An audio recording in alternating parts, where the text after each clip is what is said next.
Miarsa sadaya masih kena sasarangan sang sisma bakek dina acara Dongeng Sunda.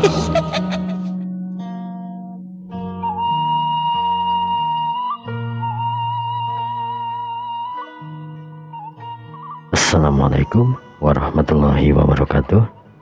Alhamdulillah wa syukurillah mitra-mitra kaum dangu sadayana urang masih kena tiasa patepang dangu deui tiasa sasarangan deui sok sanes mung di jomantara ngalangkungan channel sisma bakekok.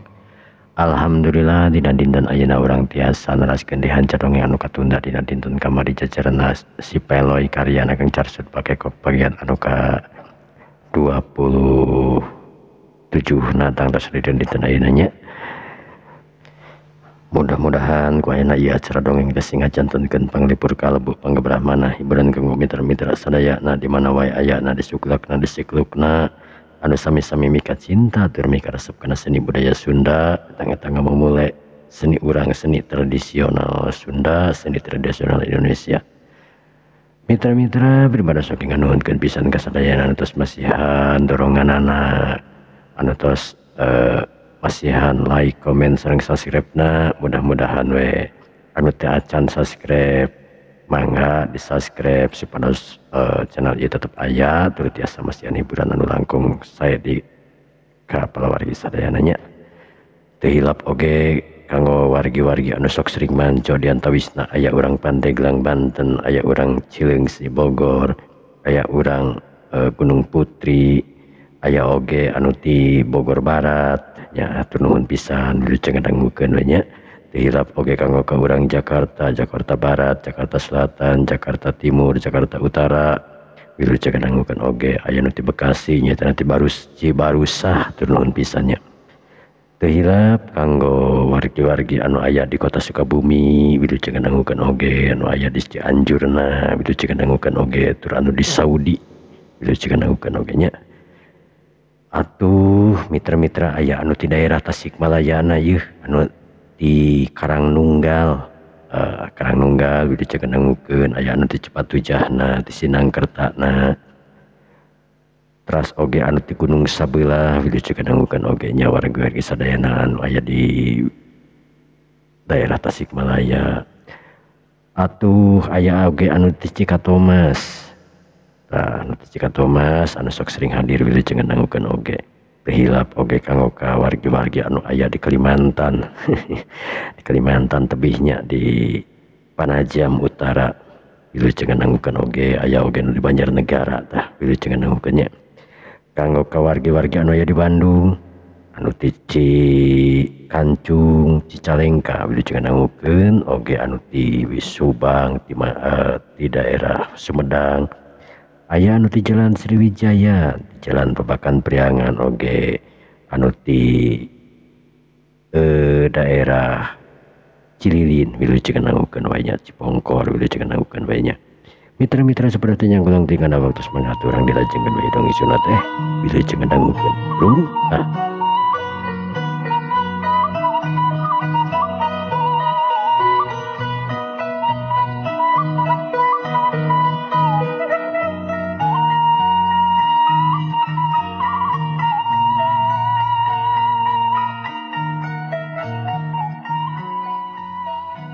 kurang ajar tetela nungguan si Peloy teh lain jalma sambarangan. Peloy aing hayang apal saha ai guru si laing. Naon mak cek nanyakeun guru uing sagala. Pogoh ka guru uing pogoh. Kurang ajar. Aing hayang apa? Sabab ilmu nu digunakeun ku ilaing mangrupakeun ajian giling wesi ilmu buhun anu jarang jalma ngabogaan. Aing hirup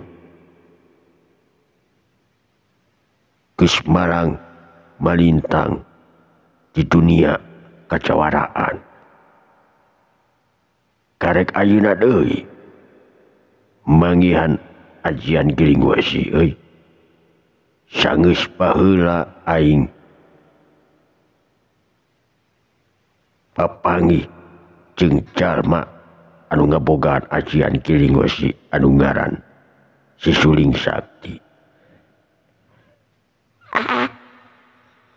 Berarti ilaing teh geus kolot meureun. Bener. Kaula memang geus kolot. Tapi kunaon masih kene siga anu ngora.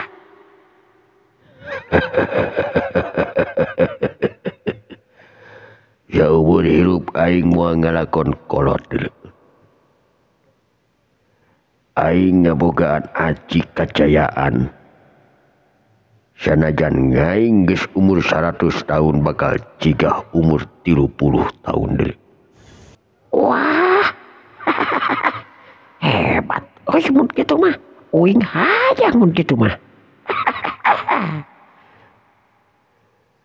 Bius mentong lo baca cerita. Sehari guru ilaing. Guru uing? Uing mah teu boga guru dah. Ngan boga ge aki-aki. Anu ngaran Agisaan. Agisaan. Bener guru. Aki-aki uing mah Agisaan. Uing mah teu boga guru atuh. Ciri-cirina. Nah, make jeung nanyakeun ciri-cirina nu penting mah aya cokoran, aya kokodan, aya panonan bisa ngomong aki-aki deui.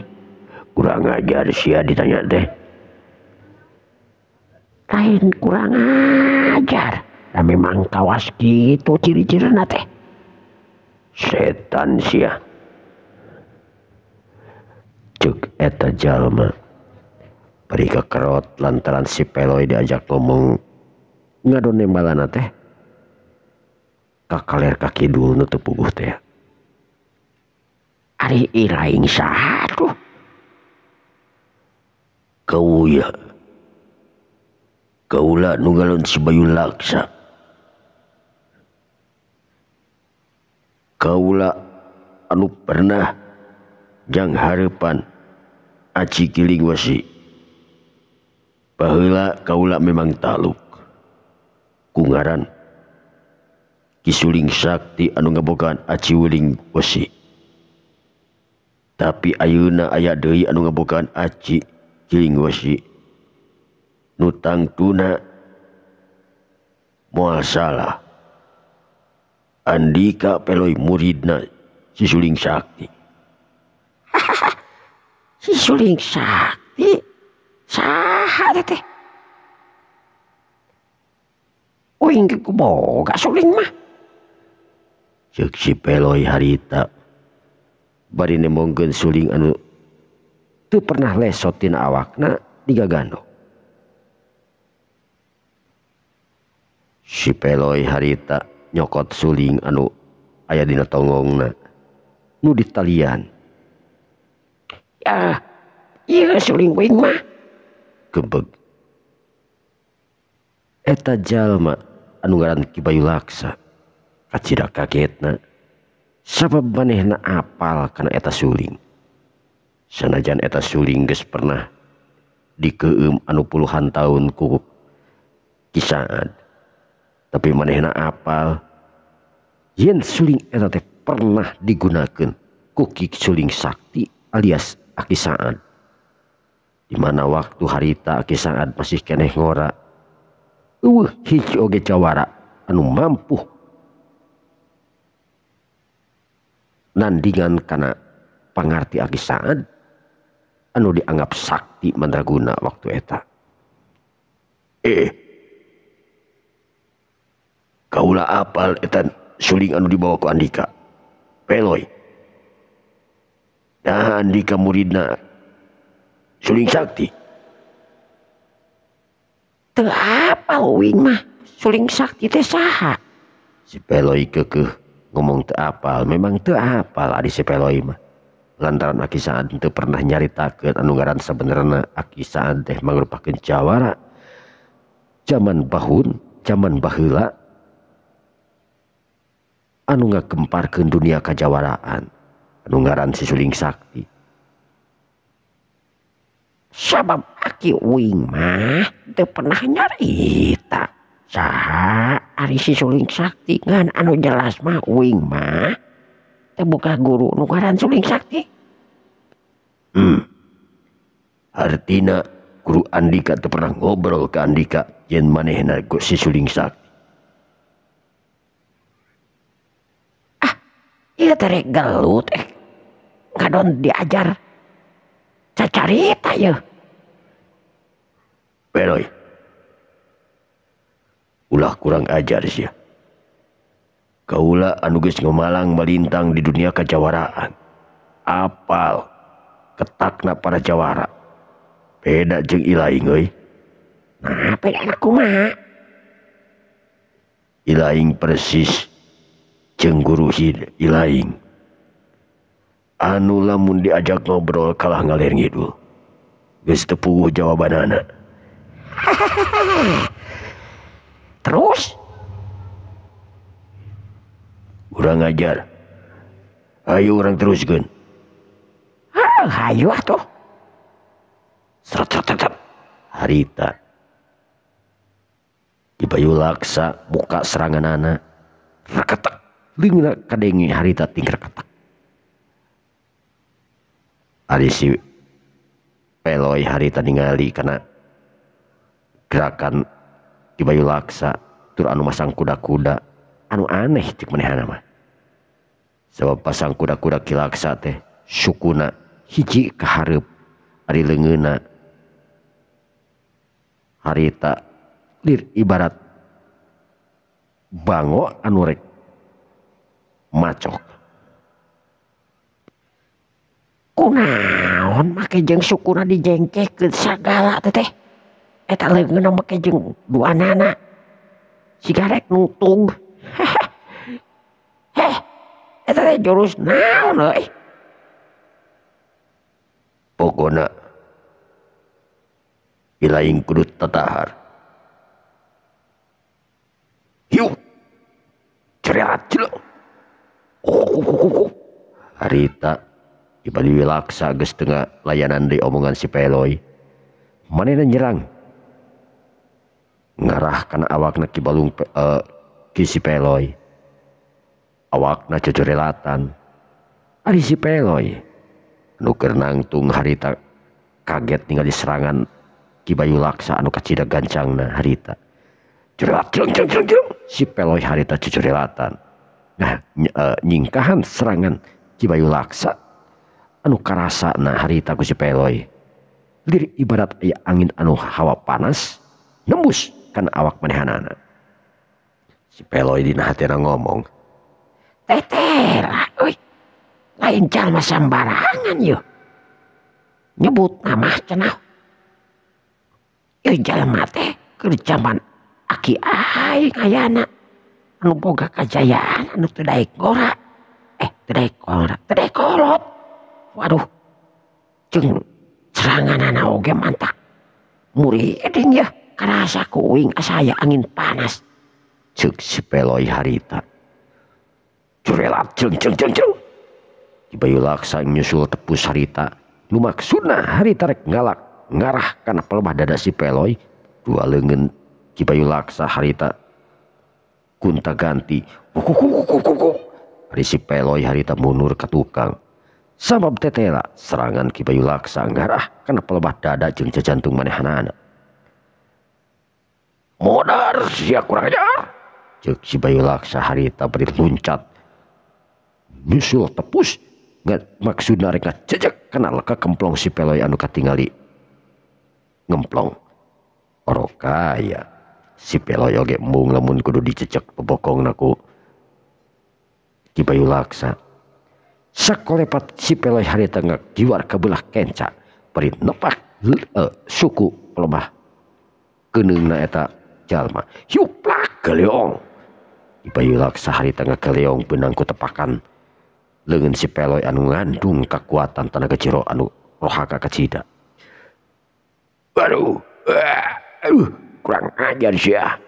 Cek Ki Bayu Laksa harita rada ngagoak sabab sukuna asa komper lantaran kebenangan ku tepakan si Peloy anu memang ngandung kekuatan anu luar biasa. Lengan si Peloy anu pelebah jari-jarina hidung lir ibarat bujur katel ketinggalina ngageter lantaran si Peloy nyalurkeun kekuatanana ka eta jalma. Pantang punur-punuran sia. Cek si Peloy harita bari ngabrega. Ngan anehna si Peloy. Saban-saban si Peloy jeung hareupan musuh can pernah anu ngaranna masang kuda-kuda. Ari Ki Bayu Laksa harita nangtung neuteub seukeut ka si Peloy. Oh ngomong, "Peloy. Tetela. Aing ngaku kana kahebatan anj. Ilaing geuy." Tapi tong disebut Ki Bayu Laksa lamun aing teu bisa ngalagrakeun ilaing. Ulah loba omong. Ayo. Cek si Peloy harita. Ki Bayu Laksa harita nangak nyindakepkeun leungeunna. Dina pelebah dadana disilangkeun. Katingali Ki Bayu Laksa harita ngageter awakna. Ledug aya haseup anu kaluar tina awakna Ki Bayu Laksa. Haseup ipis anu ngandung kekuatan rohaka kacida. Jolad harita Ki Laksa ngadeuketan ka si Peloy. Karasa ku si Peloy aya hawa anu kacidap tiis nyecep kana awak manehanana. Angin harita dilimungan anu niup kana awak si Peloy. Aneh keur si Peloy sebab awakna harita lir ibarat dibeungkeut ku kekuatan anu luar biasa sehingga manehanana hese ngagerakeun awakna. Aduh. Awak aing kunaha ieu teh? Make jeung teu bisa ojah sagala. Alah.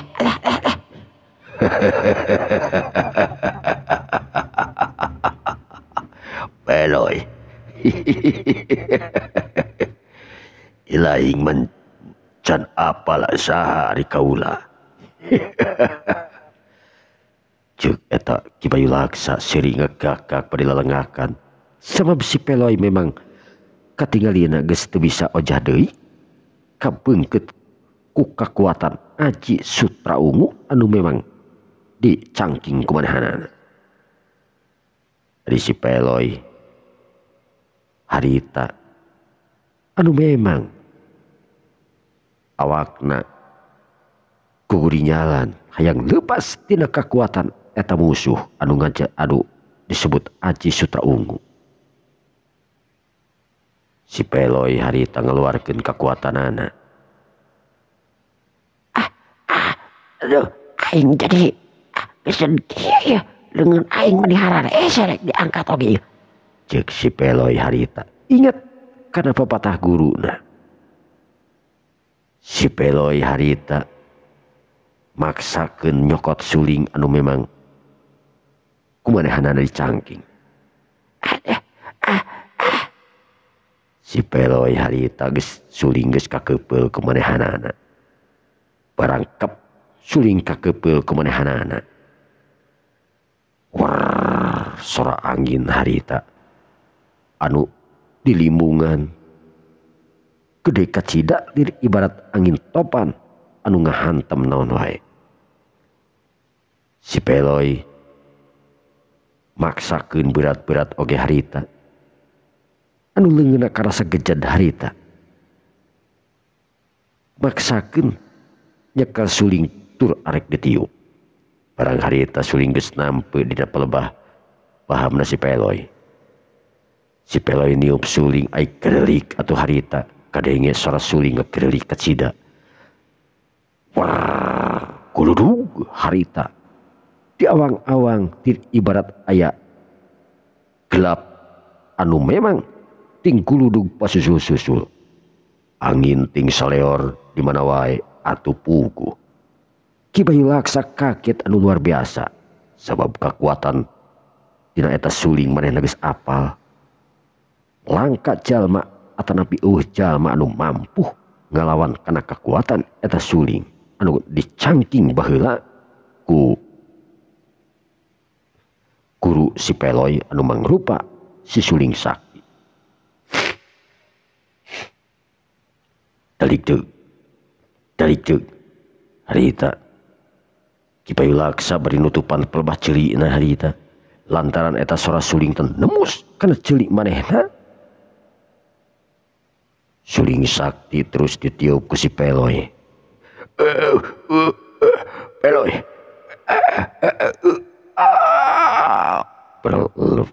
Perbayi harita tina bahamna eta Bayu Laksa ngaluarkeun getih anu lalamaran. Ngeperbayi bapai biwirna celak eta getih harita ngecelak. Si Bayu Laksa terus mundur nyingkahan sora suling anu kakedengena beuki berenteng wae lantaran suling eta ditiup ku si Peloy. Beledag harita sigah aya gelap anu nyameran ka Ki Bayu Laksa. Ki Bayu Laksa harita cucurelatan nyingkahan panyamar eta gelap atjeung kuludug. Beledug harita eta gelap nyamar kana pelebah tangkal kalapa anu aya nangtung di dinya. Atuh sapada harita eta tangkal kalapa rontok tur kahuruan. Atuh mangrupa kaget kacida. Ki Bayu Laksa anu memang teu mampu ngalawanan karena kekuatan eta suling. Aduh, aing moal mampu sanajan kumaha oge ieu ngalawanan kekuatan suling. Aing kudu kabur ieu. Ceuk Ki Bayu Laksa anu boga niat harek kabur. Pok harita Ki Bayu Laksa ngomong, "Peloy, urang ajar. Iraha urang bakal papanggih deui sia. Setan." Ceuk Ki Bayu Laksa harita di si Peloy anu memang keur niup suling teu nemalan. Lelah terus harita niup sulingna. Ki Bayu Laksa anu geus teu mampu deui ngalawanan kekuatan eta suling curelat jelek les. Ki Bayu Laksa harita ngiles leungit ilang tanpa karana kabur ninggalkeun si Peloy anu keur niup suling. Si Peloy harita barang si Bayu Laksa di tempatna dak dumadak awakna balik deui ka waspa ti heula hampang beban. Pok atuh si Peloy ngomong bari ngagandongkeun di sulingna ka tukang. Teteh ieu manusana mah awak aing jadi hampang deui ieu. Wah, ajian naon cenah anu dipimilik eta ku si Bayu Laksa teh. Nepi ka aing teh hese gerak. Waduh. Ceuk si Peloy harita. Ari juragan Idrus sakeluarga jeung para anak buahna kabeh anu teu wani kaluar imah lantaran ningali dua kekuatan anu keur diadu ting puricakna ting gelegerna harita kadenge kumaranehanana. Kabeh ngadarepong ningali di jero imah ngaliwatan kaca jendela. Sararea kaget karena kekuatan anu dicangking ku si Peloy. Sebab tetela si Peloy lain jalma sambarangan, lain jawara atah-atah. Anu ngandung anu ngabogaan aji kasakten anu luar biasa. Sanggeus tingali musuhna leungit, musuhna kabur. Kakara harita juragan Idrus pok ngomong ke anak buahna. "Garwid, aduh, tetela euy. Jang Peloy teh lain jalma anu atah-atah, lain jalma sambarangan. Mane pernah ngadenge ka jalma anu ngaran Ki Bayu Laksa?" Kaula pernah ngadenge jalma anu ngaran Bayu Laksa mah juragan. Ceuk eta jawara anu minangka jadi anak buahna Ki Bayu Haji Idrus. Nya, kaula sering ngadenge zaman baheula keur ngora. Tapi nu jadi heran kunaon eta jalma nepi ka wayah kieu masih kene ngora. Aya ajianana. Ajian kumaha? Aya ilmu anu disebut aji kajayaan, ilmu buhun. Eta jalma anu setiap ngabogaan aji kajayaan teh moal bisa kolot jeung hese paeh cenah. Moal bisa kolot. Moal bisa kolot. Sanajan umur geus 100 tahun, tapi katinggalina ku urang-urang ieu cigah umur anu masih 25 tahun etawa 30 tahunan. Hebat mun kitu mah. Memang naon wae eta hasiatna cenah. Kahiji, eta jalma anu ngabogaan aji mangrupa aji kajayaan teh hese pisan pipaeheunana, hese dipaehanana, jeung hese lamun hayang pae sorangan oge. Maksudna sanajan geus kolot biasana lamun urang-urang umur 60 70 teh nya geus kudu dikubur, geus pasti dikubur lah rata-rata na gitu 65 geus kudu. Tapi keur jalma anu ngabogaan aji kajayaan tangtuna boga umurna anu panjang.